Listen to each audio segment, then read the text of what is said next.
Selamat pagi sahabat RPK dimanapun berada. Good morning. Fenomena sosial kita hari ini membahas tentang tagih hutang dengan kekerasan.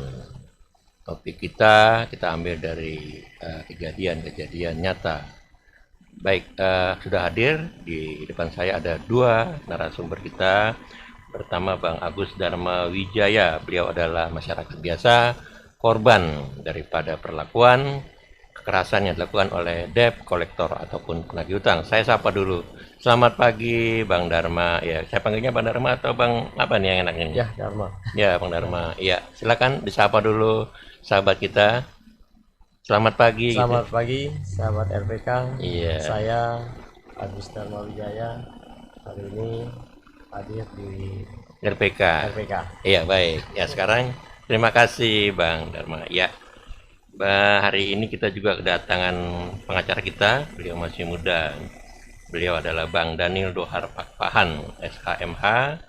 Beliau juga adalah di samping pengacara, beliau juga ahli dalam bidang perekonomian juga. Nanti dijelaskan oleh mereka. Kita sapa dulu.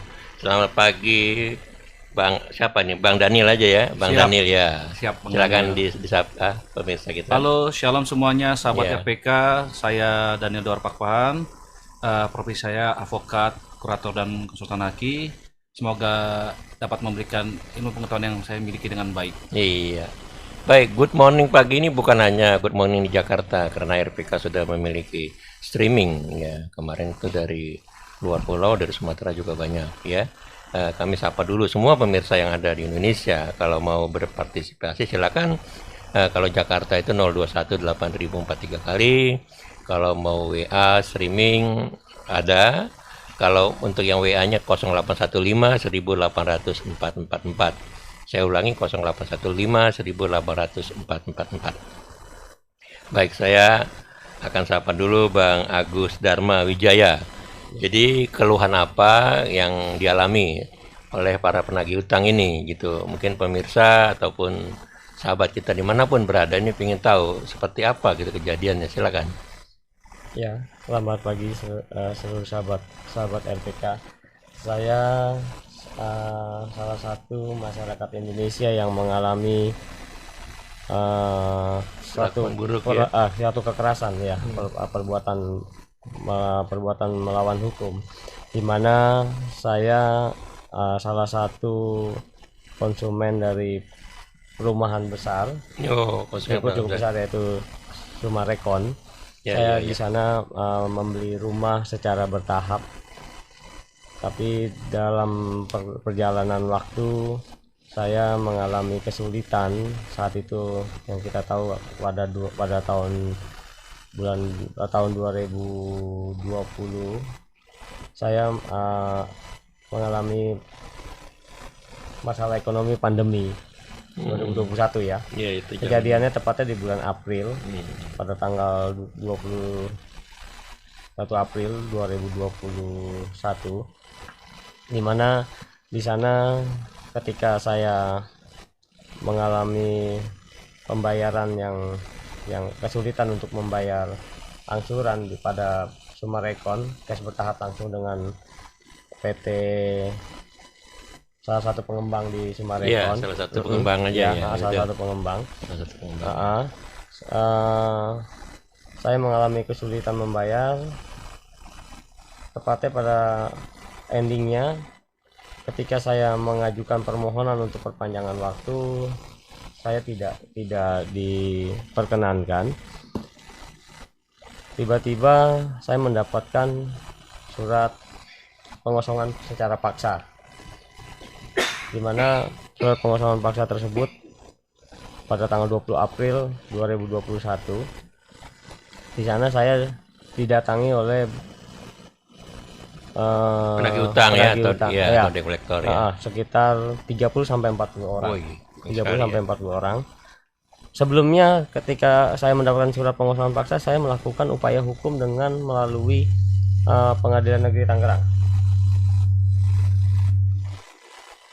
Saya mendaftarkan gugatan di Pengadilan Negeri Tangerang pada 11 April 2021, ketika pada tanggal 18 sidang pertama Abang Ruh. Sidang pertama tanggal 18 April, pihak Summarecon tidak hadir. Nah, akan tetapi pada tanggal 20 April tersebut, saya tetap dilakukan eksekusi paksa. Tunggu sebentar. Yang melakukan gugatan itu abang atau pihak Summarecon? Saya. Oke. Saya yang melakukan gugatan karena ketika saya mediasi dengan pihak Summarecon itu saya tidak mendapatkan titik terang secara kekeluargaan. Oke, jadi lanjut ya. Akhirnya saya waktu itu saya sudah membayar sebesar 570 juta sekian, Bang. Nah, uang yang akan dikembalikan itu hanya sebesar 120-an, dipotong biaya lain-lain sekitar yang saya terima hanya 70. Makanya saya tidak bisa menerima itu. Akhirnya saya melakukan gugatan di pengadilan upaya hukum saya agar bisa mendapatkan keadilan. Nah, akan tetapi pada tanggal 18 April tidak dilakukan sidang pertama oleh pihak Pengadilan Negeri Tangerang Kota. Pihak Summarecon tidak hadir. Nah, pada hari Rabunya tanggal 20 April mereka tetap melakukan eksekusi paksa pada jam 10 mereka hadir. Di sini, Bang, nih. Ini ada gambar-gambar mereka datang dengan peralatan eksekusinya, segala mesin, bawa alat linggis palu linggis palu, mesin diesel segala macam. Mereka beramai-ramai sekitar 30-40 orang waktu itu. Oke. Saya hanya sendiri dan di dalam rumah hanya anak istri saya, anak saya 2, umur 11 tahun dan 21 tahun. Berarti di situ tidak ada didampingi aparat kepolisian, tidak RT RW tidak ada ya. Oke, supaya jelas. Ya, ketika mereka datang ingin melakukan eksekusi rumah saya mempertanyakan sebelumnya kepada legalnya, yaitu salah satu kepala legalnya Pak Teos. Saya pertanyakan, apakah Bapak membawa surat keputusan dari pengadilan? Dan apakah Bapak didampingi oleh 3 pilar, yaitu dari pihak kepolisian kah, dari kejaksaan kah, atau dari instansi terkait yang dapat mengamini proses eksekusi ini? Mereka tidak pernah bisa membuktikan itu dan mereka tidak peduli. Dan saya bilang, saya ini kan sedang melakukan upaya hukum di pengadilan negeri, Pak. Saya bilang, apa alangkah baiknya menunggu dulu putusan dari mereka di pengadilan. Ketika bila mana memang putusan pengadilan menyatakan saya harus keluar dari rumah saya siap untuk menerima itu apapun yang terjadi, saya bilang kan. Tapi mereka tidak peduli. Mereka bilang sama saya tidak peduli dengan pengadilan. Saya tetap akan melakukan eksekusi pada hari ini dan pengosongan rumah Bapak, mereka bilang seperti itu. Akhirnya terjadilah di situ perdebatan. Mereka menyerang, mengintimidasi, saya hanya sendiri. Lalu saya menelpon. Tunggu sebentar. Menyerang, mengintimidasinya itu seperti apa? Dengan kata-kata kasar, membentak-bentak, mengusir saya. Saya dibilang hanya menumpang. Saya dibilang memanfaatkan waktu, mengulur-ulur waktu. Saya disuruh pergi, ya kan? Di situ saya selalu bertanya, saya hanya mematuhi hukum, saya bilang. Saya hanya ingin melihat hasil keputusan dari pengadilan ada nggak Bapak pegang, saya bilang seperti itu, Bang. Tapi mereka menghiraukan itu semua dan mereka tetap terus menyerang dan menghidupkan mesin diesel. Lalu mereka menghidupkan bor, ingin melakukan pengerusakan terhadap rumah saya. Okay. Sehingga saya berusaha sekuat tenaga untuk mempertahankan rumah saya seperti apa. Saya panik saat itu. Saya sudah bingung kemana lagi saya harus mencari keadilan. Saat itu saya memang kepada tetangga juga tidak ada yang keluar. Tetangga ada yang keluar, cuma hanya beberapa saja. Dihadiri juga oleh RW juga saat itu. Iya, oke. Dihadiri sama RW. Dihadiri oleh RW. Akhirnya RW-nya diundang. Akhirnya setelah kejadian datang dulu. Iya. Iya, baik. RW doang, RT tidak. RT tidak. Oke, kita break dulu ya. Baik, sahabat RPK di mana berada, kita dengarkan dulu yang satu ini. Jangan kemana-mana. Oke. Ya, good morning sahabat RPK dimanapun berada. Fenomena sosial pagi ini membawakan tema yang cukup menarik. Tagih hutang dengan kekerasan. Dua narasumber kita di sini, Bang Agus Dharma Wijaya, dia adalah korban dari perlakuan debt collector. Kemudian sudah hadir juga di hadapan pemirsa di sini Bang Daniel Dohar Pakpahan. Beliau advokat yang cukup dikenal gitu. Beliau juga anggota Pradi, Bang ya. Baik. Eh, Sebelum itu, abang nanti menanggapi pertanyaan tadi dari Bang Agus Wijaya. Kita ini dulu ada dua pertanyaan dari rekan-rekan kita, sahabat RPK. Yang pertama adalah kenapa akhir ini terjadi aksi debt collector, padahal kan mereka tahu kalau berbuat kekerasan akan berhadapan dengan aparat hukum. Pertama, yang kedua dari Bang Yesaya di Jakarta Utara, kepada Bapak Advokat bisa minta nomor HP-nya, nanti ke RPK aja, nanti kita kasih nomornya. Dan ada teman saya hancur hidupnya karena pinjaman online. Pertanyaan, kenapa pemerintah memberi pinjaman online baik secara legal dan ilegal sama saja, maksudnya apa cara? Saya minta tolong Pak, Indonesia tidak lagi memberikan pinjaman online kepada nasabah. Waduh, saya kira sulit juga ya, karena ujung-ujungnya menghancurkan hidup orang lain. Hampir aja teman saya dipecat di kantor. Teror tadi malam, ada yang nabrak, dan beberapa bulan lalu ada yang ikutin dari belakang teman saya hingga motornya hilang, padahal baru beli. Kata orang itulah bagian buruk kejahatan kolektor, maksudnya di kolektor. Waspada, mereka ada di depan mata kita. Baik, nanti untuk pertanyaan tadi ke 0815 1844 aja nanti dikasih sama sahabat-sahabat kita ataupun operator kita yang ada di sini. Baik Bang, secara umum Bang diberikan dulu penjelasan mengenai debt collector ini yang cukup marak.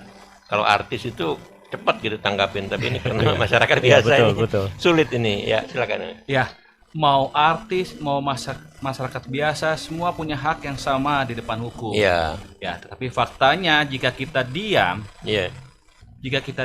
kita tidak buka suara, maka namanya keadilan tidak akan tegak. Iya. Di dalam Alkitab pun dikatakan, jika kita diam melihat orang fasik menolak perkara orang benar, maka Tuhan akan menyalahkan kita. Iya, Benar iya, kan? iya, Ada iya. tertera di Alkitab. Iya. Ya.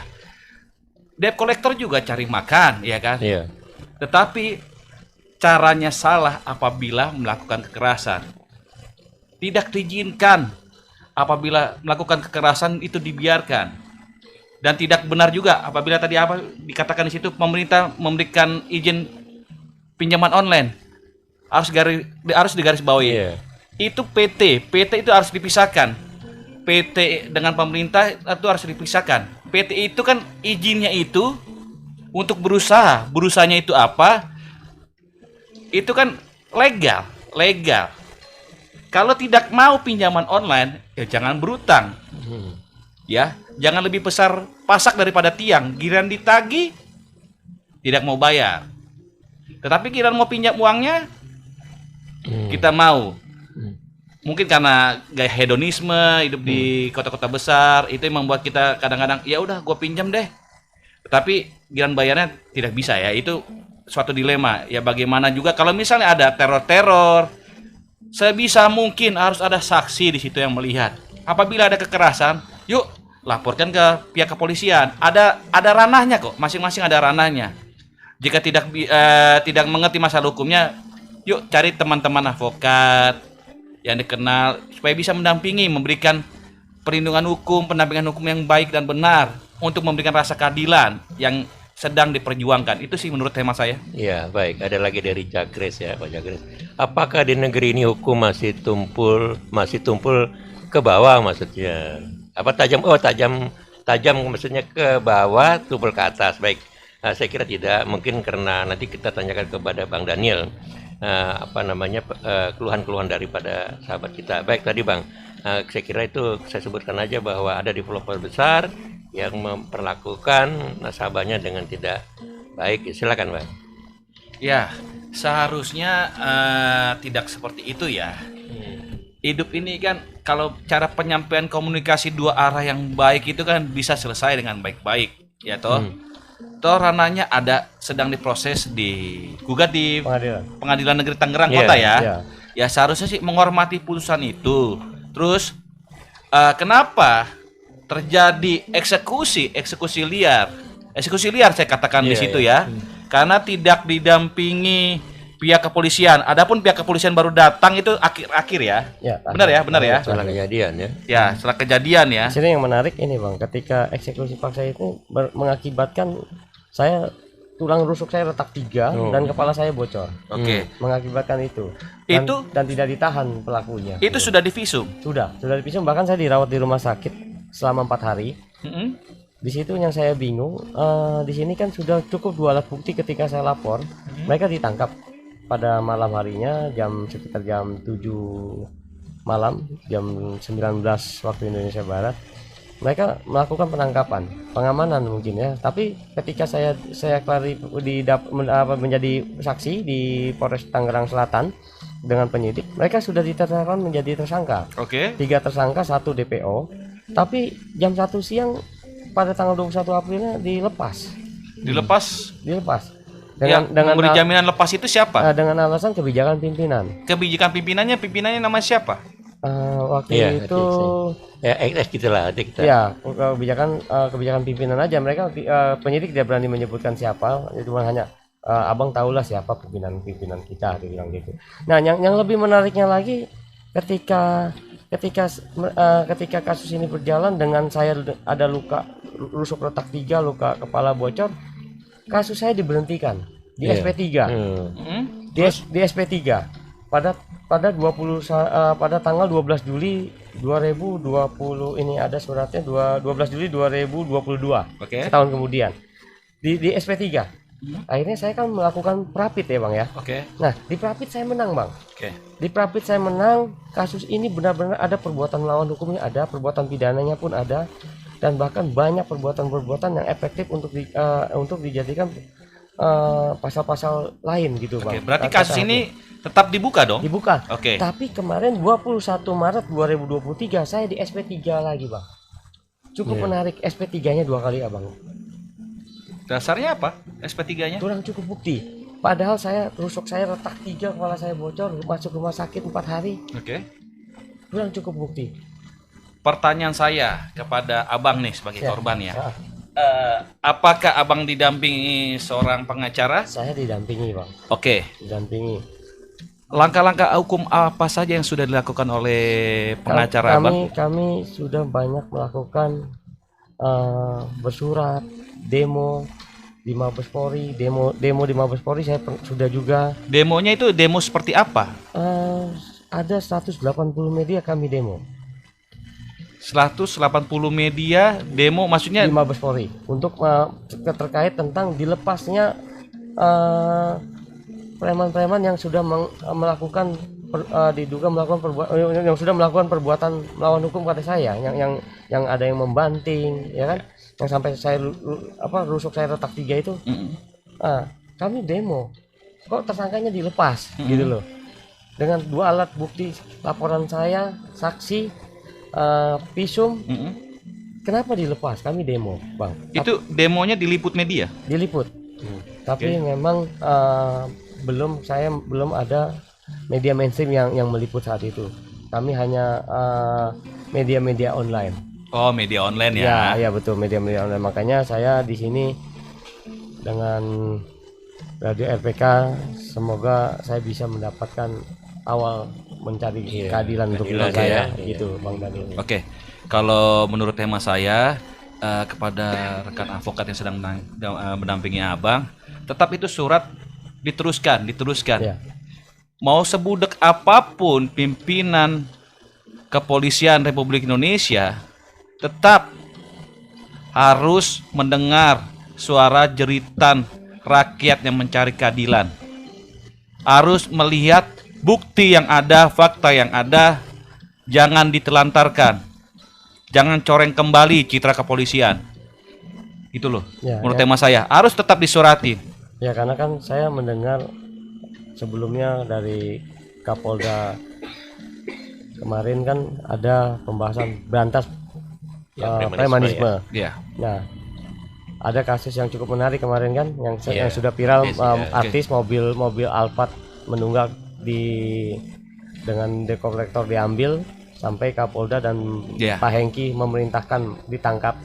Tapi sampai saat ini apakah abang tidak ada dipanggil pihak Polda atau apa untuk diklarifikasi, dimintain keterangan? Tidak ada sama sekali atau gimana? Dimintai keterangan, tapi sampai saat ini saya belum mendapatkan sesuatu yang membuat keadilan ini buat diri saya Iya, belum bisa ya. bisa terwujud gitu loh, Ya, Bang. ya. Itu Kalau- yang saya bingung. Saya berharap Pak Presiden Jokowi mungkin mendengar, atau para aktivis atau para penegak keadilan mendengar di siaran RPK ini untuk melihat kasus saya ini kok kenapa ada suatu perbedaan di mana saya mengalami perbuatan premanisme sehingga Iya, luka. baik. Iya, kayak gitu. Kita Bang. tunggu dulu, kita akan dengarkan satu nih. Topiknya adalah jeritan masyarakat kepada pihak penegak hukum. Ya, silakan. Selamat pagi RPK, sahabat-sahabat RPK dimanapun berada. Fenomena sosial pagi ini kita mengambil tema yang sangat menarik dan banyak dialami oleh masyarakat kita yang ada di Indonesia, bukan hanya di Jakarta ya. Nanti kita jawab yang dari Taiwan. Topik kita adalah tagih hutang dengan kekerasan. Dua narasumber kita, yang pertama korbannya Bang Agus Dharma Wijaya, satu lagi Bang Daniel. Di sini Bang Daniel Dohar Pakpahan. Baik, kita jawab dulu yang dari Taiwan ya. Pagi saya Mbak Nana di Taiwan. Jangan pernah menyalahkan pemerintah dengan adanya pinjol. Di sini ada juga pinjol, tapi pemerintah tidak mengetahuinya. Orang Indonesia di sini juga suka pinjam, suka hutang maksudnya. Sifat buruk berhutang itu dibawa sampai ke luar negeri. Sungguh miris. Hiduplah dengan apa adanya, maksudnya bersyukurlah dengan apa yang Tuhan berikan. Terima kasih Mbak Nana, streaming dari YouTube ya. Baik Bang, ini dia mengatakan orang Indonesia sampai ke Taiwan pun dibawa sifat hutangnya gitu. Ya silakan. Iya, namanya ini kan pribadi budaya yang jelek, ya kan? Budaya yang jelek. Bagaimana ini sih? Kenapa jadi budaya sih? Ya, kita lihat kembali bagaimana kita mau tidak berutang ya. Kembalikan ke pribadinya masing-masing. Ya toh jangan kita lihat gaya hidup hedon, lihat orang lebih kaya, lebih berhasil pada kita, orang ganti mobil, orang pakai baju branded. Nah, kita mau seperti itu, kita pinjam. Habis itu giliran ditagih tidak mau bayar, ya itu juga salah juga. Apabila yang nagih itu caranya kekerasan, ya juga salah juga. Bagaimana komunikasi yang baik yang kita harus bisa ciptakan itu. Kalau menurut saya seperti itu, Bang. Iya, baik. Kita baca lagi ya. Ini ada lagi nih pertanyaan dari Mas Pak Yesaya. Awalnya teman saya pinjam online 2 juta, tapi yang diterima masuk ke rekening 1.250.000 mungkin. Padahal tujuannya teman saya pinjam duit karena nggak punya duit. Iyalah, nggak punya duit pinjam duit Pak. Tapi ujung-ujungnya sangat 2 potong leher. Mereka suka hati menawarkan pinjaman online lagi, yaitu sesama online. Bukan nggak mau bayar, tapi pinjaman online benar-benar menyiksa melebihi jam rentenir. Mereka sekarang berubah cara menyiksa orang, diikuti motor, ternyata hilang sampai ditabrak. Oh tadi yang tadi berarti ini Bang ya, memberi pinjaman ya. Saya kira tadi Bang udah menjelaskan bahwa kalau mau pinjam ya tanya dulu bunganya berapa, potongannya berapa ya. Iya, Jangan jelas. masang pinjam aja. Ya, silakan tanggapin lagi Bang. Ya harus jelas lah, pinjaman itu kan harus tertulis ya Iya, kan. Bunganya berapa ya, tidak dibenarkan juga dengan cara-cara kekerasan. Iya, jangan. Ya diteror, Iya. ada penganiayaan. Kalau seperti itu ya ranahnya kepolisian. Iya. Kita punya teman-teman satu profesi penegak hukum, kepolisian, dia akan memproses itu. Kalau misalnya tidak ngerti hukum, bisa didampingi oleh teman-teman profesi pengacara juga untuk mendampinginya agar keadilannya bisa benar-benar tegak gitu. Itu saja, Bang. Oke, baik.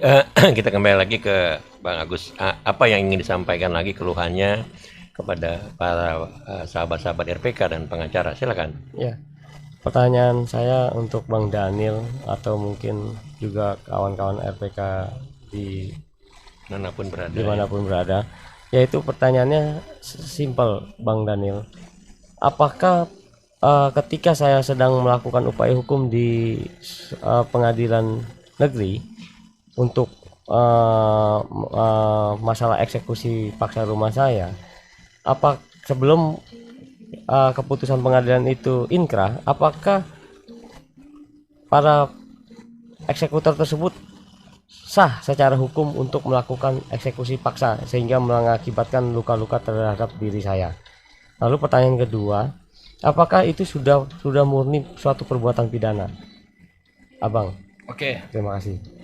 boleh nggak jika lagi digugat, lagi mengikuti tahap prosedur hukum melakukan hal-hal seperti itu? Saya tanyakan balik dulu ke abang.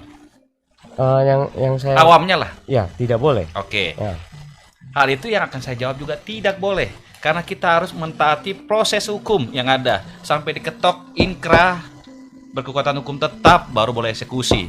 Dan apabila terjadi penganiayaan, itu kan ranahnya kan pidana. Ya. Ya. Ada visum. ada Ya. visum ada. Proses itu juga harus kita hormati. Jangan sampai oknum-oknum yang nakal membuat proses ini stop, berhenti. Itu tidak boleh. Ingat, apabila keadilan yang abang tidak dapat, pasti ada Tuhan kasih keadilan buat mereka yang melakukan kezaliman, hal yang tidak baik. Ingat, Allah itu maha adil. Itu loh bang.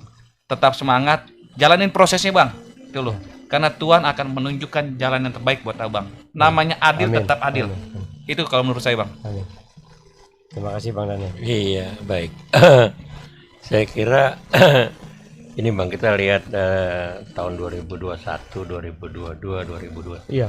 Tentu kan banyak katakanlah bukan cuman perorangan ya, perusahaan yang valid juga banyak. Betul. Iya, gimana perlakuan pemerintah menghadapi hal ini? Akan banyak juga sudah kesusahan kan karena pandemi, nggak ada yang mau kan pengusaha karyawan mengalami seperti ini. Ada kebijakan gitu dari pemerintah. Abang sebagai itu juga Bang ya, kurator juga Bang ya. Iya. Ngerti banyak ya, silakan disampaikan. Ya kan namanya kalau pandemi kan pemerintah kan sudah mengeluarkan kebijakan. Ya tolonglah bisa dikomunikasikan dengan baik, diberikan pengertian lah bahwa konsumen-konsumen itu kan dalam kesusahan. Supaya ada seperti yang Abang tadi jelaskan kan sudah ada bersurat juga kan? Ada. Ya. Abang ada mencicil kan? Ada. Tapi diblokir ya? Diblokir Nah. rekening saya ketika memang saya kan belum walaupun nggak bisa penuh ketika pandemi, tapi saya tetap melakukan kooperatif terhadap mereka, mengajukan permohonan. Ya. Berarti ada itikat baik kan? Nah, itikat baik inilah yang harus kita hargai. Janganlah di satu sisi pengusaha itu maunya menang sendiri tanpa melihat sisi yang lain. Ayo sama-sama kita melihat dua sisi ini, kita sinkronkan bareng-bareng. Kita buat yang baik, yang benar, komunikasi yang baik, biar hasilnya baik. Ya, contoh di kepailitan juga seperti itu. Ibaratnya itu kasus pailit itu bukan untuk membuat bangkrut suatu pengusaha, tetapi untuk bisa pengusaha itu memulihkan kembali usahanya, bisa meminimalkan tagihan-tagihannya gitu loh. Kita bisa duduk bareng dengan kreditur-krediturnya. Seperti itulah. Jadi hukum itu dibuat untuk komunikasi yang baik, untuk membuat dua sisi ini sama-sama adil. Walaupun namanya keadilan di muka bumi ini tidak akan adil gitu loh. Tetapi setidaknya berusaha seadil-adilnya, itu menurut saya. Ya, silakan Bang Agus tadi. Waktu sudah melapor ke polisi, kemudian di SP3 gitu. Ya, sudah ya, SP3. SP3. Terus saya peradilan, saya menang di Pengadilan Negeri Tangerang dan harus dibuka kembali dan harus ada di situ banyak perbuatan-perbuatan yang efektif, perbuatan-perbuatan pidananya, pasal-pasalnya. Iya. Tapi yang saya sangat aneh lagi ya Bang ya. Kemarin 21 Maret ini, 17 Maret penetapan pemberitahuannya sama 21 Maret itu diberhentikan kembali. Di SP3 kembali. Jadi Polres Tangerang Selatan ini seolah perbuatan ini tidak ada perbuatan pidana. Iya. Kurang cukup bukti. Saya bingung kalau kurang cukup bukti kenapa tidak mencari saya untuk memberikan. Coba Bang Dharma, ada nggak bukti-bukti yang bisa mendukung supaya mereka ini menjadi bersalah gitu loh Bang, maksud saya. Itu loh Bang Daniel yang saya bingung dari Polres Tangerang Selatan ini. Makanya kan kita hidup di dunia, namanya oknum-oknum yang nakal ini kan banyak ya kan, yang minta-minta kue ini kan banyak. Paham ya maksudnya ya? Nah, kenapa kasus ini berhenti? Ya pasti kan ada terima-terima kue, terima-terima upeti yang tidak baik, tidak benar di mata Allah ya kan, di mata Tuhan. Nah, menurut hemat saya, apakah abang diam? Iya, saya harus terus berjuang, terus berjuang mencari keadilan buat diri saya. Itulah yang harus kita tegakkan, gitu loh. Apabila kita diam, berarti kita membenarkan orang fasik. Kita membenarkan segala kelakuan yang jahat. Gitu loh. Yakin bang, jika kita berdiri di rel yang benar, berdasarkan bukti fakta yang ada, ya, kita cuap kemana-mana, pasti keran keadilan itu Tuhan buka bang. Iya. Amin. Baik, keran keadilan pasti terbuka. Kita dengarkan dulu yang satu ini. Ya, jangan kemana-mana sahabat. Manapun berada, kita kembali ke topik kita pagi ini. Good morning, sahabat RPK dimanapun berada. Topik kita adalah tagih hutang dengan kekerasan. Ya, ini sesi terakhir ya. Silakan hubungi kami di mana sekali lagi di 0218043 kali. 0218043 kali atau SMS WA di 0815 1843 kali. Oh, sudah ada yang Sudah tadi. bertanya, sudah ini ya. Ini apa nih? Oke, saya jawab dulu dari Sukri. Ini dari YouTube. Muartomo ya. Jangan berhutang. Berperkara keluar uang, bayar lewat lawyer dan lain, buang waktu dan buang uang hasil belum tentu. Jual aset, bayarkan saja utangnya dan jangan berhutang lagi. Pakai jasa lawyer dulu, sudah keluar uang dan belum tentu. Cari LBH yang gratis buat orang miskin. Ya, saya kira enggak semua ya seperti itu. Pengacara silakan bang. Oke. Cek. Udah yang nyala ya? Iya, sip. Oke. Jadi kalau misalnya mau cari pengacara harus kenal dulu. Iya. Ya, ini juga citra lawyer ini jelek karena ada oknum-oknum Ya, lawyer yang tidak bertanggung jawab. yang tidak bertanggung jawab. Ada juga klien misalnya sudah, ini kejadian ya, sudah kasih 100 juta. Iya. Tetapi tidak dikerjakan sama sekali, kabur malah. Ya. Itu ada klien saya menceritakan itu kepada saya. Saya selesaikan, kelar. Dan juga ada LBH yang dibilang gratis buat orang miskin. Banyak juga LBH yang ngolah-ngolah gitu loh. Ya. Orang yang sudah jatuh tertimpa tangga diperas lagi. Ibaratnya kasus-kasus banyak ini di kasus pidana ya. Iya. Buat ibaratnya buat lobby lah, katanya ke jaksa lah, ke hakim lah. Tapi uangnya dimakan sendiri. Ada. Banyak, Nah, iya. jadi kita tidak baik menjudge, menghakimi orang gitu loh. Menilai orang dari kulit luarnya saja. Makanya sikapi dengan baik. Apabila ingin cari lawyer, teliti dengan baik, pas atau tidak dengan kaliannya. Terus namanya seperti apa. Jangan kita beli kucing dalam karung sih. Itu saja yang dapat saya sampaikan. Iya, baik. Iya. Nah, saya tambahkan juga, saya juga mengalami kasus yang sama bang di Medan bang. Pengacaranya bawa kabur uang juga ya. Nah. Tapi saya doakan cepat bertobat aja Ya. sebelum dihukum Tuhan. Ya kalau seperti itu lepas pengampunan saja walaupun Iya. berat. Ya namanya juga orang kalau sudah begitu pasti kan dendam lah. Iya. Tapi seperti yang saya sering nonton siraman-siraman rohani, contoh boleh saya sebut siaran ya bang namanya ya. Ya pendeta Debbie Basir lah. Lepaskan pengampunan walaupun itu berat. Yakin apabila kita mengampuni dengan tulus orang-orang yang seperti itu, berkat Tuhan mengalir lebih deras. Ya, kita lanjut ke Bang Agus Dharma. Silakan apa ya lagi? Iya. Saya ingin tanya ke Bang Daniel. Ya. Apa kira-kira ketika saya mengalami SP3 yang kedua kali ini, saya harus melangkah kemana nih Bang Daniel? Lalu sampai kapan negara kita selalu hukum ini tumpul ke atas, tajam ke bawah yang kita tahu ya kan? Tapi semoga dengan Kapolda yang baru bisa melanjutkan statementnya Kapolda sebelumnya, yaitu berantas premanisme. Saya ingin ini terbukti pada diri saya. Oke. Terima kasih Bang Daniel. Oke, saya jawab ya. Ya. Tanpa mendahului teman lawyer saya yang mendampingi Abang, kalau menurut hemat saya, Abang tetap surati ya, undang rekan-rekan media, TV, agar mereka bisa tahu, oh ini ada kejadian Abang loh seperti ini, bantu di publikasikan supaya apa? Abang juga mendapatkan keadilan gitu loh.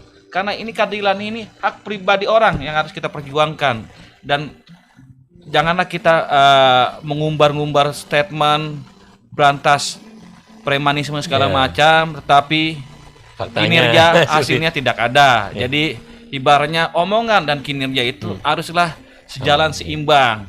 Jadi supaya jangan ada kutuk di kemudian hari. Itu sih menurut saya. Jadi tetap disuratin, Bang. Undang media, jangan pernah padam ini keadilan Abang. Itu saja kalau dari saya. Terima kasih, Bang. Ya, baik. Saya kira kita sudah cukup banyak ya. Sebelum kita mendengarkan closing statement, apakah ada lagi pertanyaan dari YouTube? Belum ya? Baik, sekali lagi saya minta di 021-8043 kali sahabat RPK dimanapun berada, kalau mau langsung bicara silakan, kita masih menunggu. Kemudian untuk WA ataupun SMS di 0815-1804-44. Baik, tadi kita sudah menyampaikan banyak. Ini ada waktu Bang untuk closing statement untuk kedua narasumber kita. Silakan Bang Daniel dulu atau beliau. Iya, Bang Agus. Closing statement saya ya, semoga negara saya yang saya cinta ini, yang dipimpin oleh Pak Jokowi dan Pak Kapolri, bisa mengembalikan citra polisi yang saat ini yang sudah mulai menurun. Saya rasa sudah mulai memperbaiki diri di institusi politik itu sendiri. Ya, semoga dengan semua yang di statementkan oleh Pak Kapolri ini juga bisa membuka kasus saya ini jalan kembali, Abang. Semoga saya dan keluarga saya, anak istri saya mendapatkan keadilan. Amin. Di mana kalau memang benar preman-premanisme ini terbukti bersalah, saya berharap mereka bisa ditangkap seperti yang distatementkan oleh Pak Kapolda. Itu aja sih, Abang. Baik, sebelum terakhir proses statement, ada lagi nih yang dari Taiwan, Mbak Nana ya. Yang pernah saya alami adalah pengacara yang khusus bantu untuk orang asing. Memang tidak mengharapkan uang, tapi kalau di Indonesia ujung-ujungnya minta uang. Ya, terima kasih Mbak Nana. Ada Bang RPH yang nggak minta uang nih, Bang? Ya, makanya kan saya bilang ini oknum itu pasti ada aja, baik dari kepolisian, hakim, jaksa, pengacara, banyak gitu loh. Ya, inilah yang merusak citra profesi gitu loh. Iya. Minta-minta uang. Makanya olah mengolah. Saya akan lobby inilah, misalnya saya mau ke jaksa, tolonglah siapin duit 30 juta. Gitu loh. Bang. Padahal nyampe enggak, dia makan sendiri atau berbagi ya kan, dia lebih gede. Itu ada. Makanya carilah pengacara yang baik dan benar-benar dikenal gitu loh. Jangan dapur ngebul, udah dikasih uang, perkara nggak jalan, klien jadi nyungsep, ya kan? Benar-benar diperhatikan itu, karena keadilan itu benar-benar hak individu yang harus diperjuangkan. Dan tolonglah untuk profesi-profesi penegak hukum, baik pengacara, jaksa, polisi, hakim, mari kita jaga marwah profesi kita, etika kita, jangan kita coreng. Kasihan loh apabila nama kita jelek, profesi kita jelek, semua merasakan gitu loh.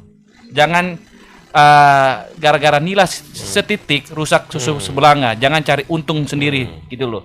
Sementara yang lain jadi tampiasnya doang gitu. Itu Bang. Iya, baik. Baik, sahabat RPK dimanapun berada, dari abang kita di sini mewakili para pengacara ya. Artinya para pengacara ini pun ya, baik bukan hanya pengacara, di sini dikatakan polisi, penegak hukum lah umumnya, kembali ke jalan yang benar, jangan hanya mengharapkan uangnya aja, sedangkan kliennya dibiarkan menderita. Tadi kita sudah bawa contoh yang paling nyata sendiri, Bang Agus Dharma Wijaya di sini sudah merintih kesakitannya, malah minta tolonglah didengarkan para penegak hukum agar bisa menegakkan keadilan. Baik, ada pesan lagi Bang? Sedikit lagi? Ya. Jadi ya itu saja, jangan rusak profesi gitu loh. Jangan merusak profesi. Sementara saya juga ketua LBH Pemuda Pancasila Jakarta Selatan. Baik. Boleh ditanyakan setiap kader PP ataupun orang yang datang ke LBH Pemuda Pancasila, free, gratis saya dampingi gitu loh. Baik, ya. Boleh ditanyakan, cross check. Iya. Baik sahabat RPK dimanapun berada, cukup ya kita sudah menyuarakan fenomena sosial kita hari ini. Saya Tony Armando dan operator yang ada di sini. Di samping itu ada dua narasumber kita, Bang Agus Dharma Wijaya dan Bang Bang kita Daniel Tohar Pakpahan mengucapkan terima kasih. Sampai jumpa minggu depan. Salam.